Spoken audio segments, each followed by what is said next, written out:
অযত্ন আর অবহেলায় ফেনীর ভাষা শহীদ আব্দুস সালাম স্মৃতি জাদুঘর ও গ্রন্থাগার ২১শে ফেব্রুয়ারি ছাড়া সারা বছর আর কেউ এই স্মৃতি স্থাপনার খোঁজ রাখেন না বলে অভিযোগ পরিবারের সদস্য স্থানীয়দের। এমনকি শহীদ সালামের তেমন কোনো স্মৃতির সংরক্ষণ করা হয়নি জাদুঘরে।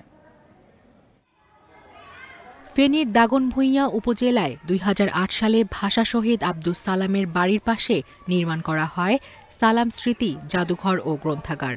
তবে প্রতিষ্ঠার ১২ বছরে জাদুঘরে তার একটি ছবি ছাড়া নেই কোনো স্মৃতিচিহ্ন, গ্রন্থাগারেও নেই যুগোপযোগী বই।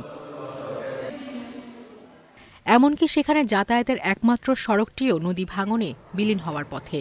স্থানীয়দের অভিযোগ, বারবার অনুরোধের পরও সাড়া মেলেনি কর্তৃপক্ষের। দেখেন যে ওই নদীটা একসময় অনেক দূরে ছিল, এখন আস্তে আস্তে ভাঙতে ভাঙতে কোথায় আসছে। আগামী বছর দেখবেন যে এই যে রাস্তা এবং কি গ্রন্থাগারও নদীগর্ভে বিলীন হয়ে যেতে পারে। ২০০৭ সাল থেকে এখন ২০ হয়েছে, ১৩ বছর হয়ে গেছে এই রাস্তার কোনো মেরামত হয় না। এখানে একটা কলেজ, ভাষা শহীদ সালামের নামে একটা কলেজ যেন অতি সত্বর দেখতে পাই এবং হয়।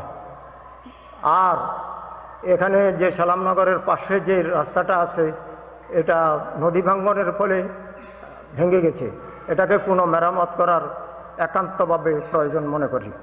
এ প্রসঙ্গে কথা বলতে রাজি হননি জাদুঘরটির দায়িত্বে থাকা ফেনী জেলা পরিষদের চেয়ারম্যান। তবে উপজেলা নির্বাহী কর্মকর্তা বলেছেন, শিগগিরই জাদুঘর ও রাস্তা সংস্কারের উদ্যোগ নেওয়া হবে। এটা আসলে আমাদের প্রস্তাবনা আকারে এবং আমাদের এমপি মহোদয়ের মাধ্যমে আমরা চাচ্ছি এটা একটা বাঁধ তৈরি করার একটা প্রস্তাব যদি ডিও দিতে পারে আমাদের এমপি মহোদয়, তাহলে আমার মনে হয় একটা প্রথমত একটা বাঁধের কাজ হবে, এরপরে আমরা এলজিডির মাধ্যমে এটা রাস্তাটা পুনর্গঠনের কাজ হাতে নেব।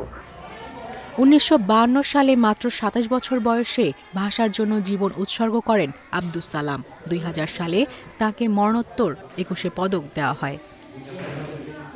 Independent news desk. এ নিয়ে আরো জানাতে ফেনী থেকে যোগ দিয়েছেন সহকর্মী সমীর উদ্দিন। সমীর, ভাষা শহীদ আব্দুস সালামের বাড়িতে কি কি আয়োজন রয়েছে আজ?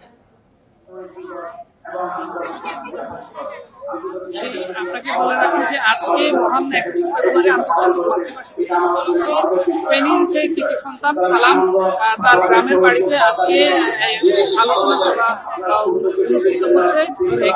আমি যেখানে দাঁড়িয়ে আছি এটি হচ্ছে সালামের নামে করা যে জাদুঘরটি, এই জাদুঘর কিছুক্ষণ আগে এখানে একটা আলোচনা সভা অনুষ্ঠিত হয়েছে। সকাল থেকে সালামের যে জাদুঘরের সামনে যে শহীদ মিনার স্থাপিত হয়েছে, এই শহীদ মিনারে সবাই ফুল দিয়ে শ্রদ্ধা জ্ঞাপন করেছেন এবং এখানে অসংখ্য মানুষ তারা শহীদের প্রতি নেমেছে। এই শহীদের জানাচ্ছিলেন সহকর্মী সমীর উদ্দিন।